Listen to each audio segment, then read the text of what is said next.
പണ്ടൊക്കെ കല്യാണ വീട്ടിൽ തലേ ദിവസം കിട്ടുന്ന തളമീൻ കൊണ്ട് ഒരു ഇഷ്ടുകറി ഉണ്ടായിരുന്നു കേട്ടോ. തളമീൻ കൊണ്ടുള്ള ഈ ഒരു ഇഷ്ടം പിന്നെ മോര് കറിയും കേബേജ് ഉപ്പേരിയൊക്കെ ആവും കേട്ടോ അന്ന് തലേ ദിവസം ഉണ്ടാവുക. അപ്പോൾ അതെങ്ങനെയാണ് ഉണ്ടാക്കുന്നതെന്ന് നോക്കിയാലോ. ചട്ടി ചൂടായി വന്നപ്പോൾ വെളിച്ചെണ്ണ ഒഴിച്ചു കൊടുത്തിട്ടുണ്ട്. അതിലേക്ക് കുറച്ച് സവോളയും ഏകദേശം ഒരു 2 സവാള എടുത്തിട്ടുണ്ട്. ഇഞ്ചിയും വെളുത്തുള്ളിയും പച്ചമുളകും പിന്നെ കറിവേപ്പില കൂടി ഇട്ട് കൊടുത്തിട്ടുണ്ട് കേട്ടോ. ഇനി നന്നായി ഒന്ന് മിക്സ് ചെയ്തെടുക്കാം. സവോള പെട്ടെന്ന് തന്നെ വഴണ്ടി കിട്ടാൻ വേണ്ടിയിട്ട് കുറച്ച് ഉപ്പ് കൂടി ഇട്ട് കൊടുക്കുന്നുണ്ട്. ഇനി നന്നായി ഒന്ന് മിക്സ് ചെയ്തെടുക്കാം. ഗോൾഡൻ കളർ ആകുന്നത് വരെ ഇത് വഴറ്റിയെടുക്കണേ. സവോള നന്നായി വഴണ്ട് വന്നിട്ടുണ്ട്, കളറൊക്കെ മാറിയിട്ടുണ്ട്. ഇതേ കണ്ടില്ലേ, ഏകദേശം ഒരു ഗോൾഡൻ കളറായി വന്നിട്ടുണ്ട്. ഇനി ഇതിലേക്ക് ആവശ്യമായ മസാല കൂടി ചേർത്ത് കൊടുക്കാം കേട്ടോ.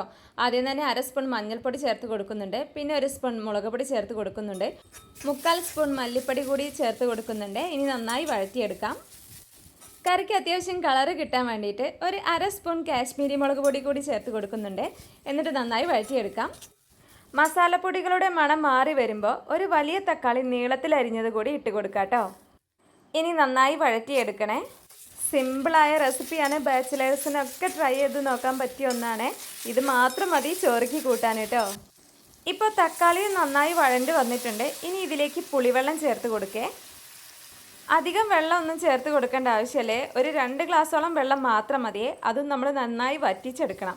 ഇതൊന്ന് മിക്സ് ചെയ്തെടുക്കാം. നന്നായി ഒന്ന് തിളച്ച് വരട്ടെ. തളമീൻ കൊണ്ടാണ് കേട്ടോ ഈ റെസിപ്പി തയ്യാറാക്കുന്നത്.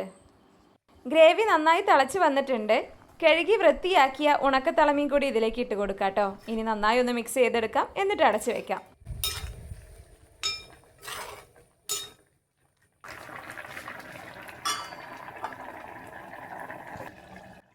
ഒരു 5 മിനിറ്റ് കഴിയുമ്പോഴേക്കും തളമീൻ വറ്റിച്ചത് ഇതുപോലെ ഇങ്ങനെ കുറുകി വന്നിട്ടുണ്ടാവേ.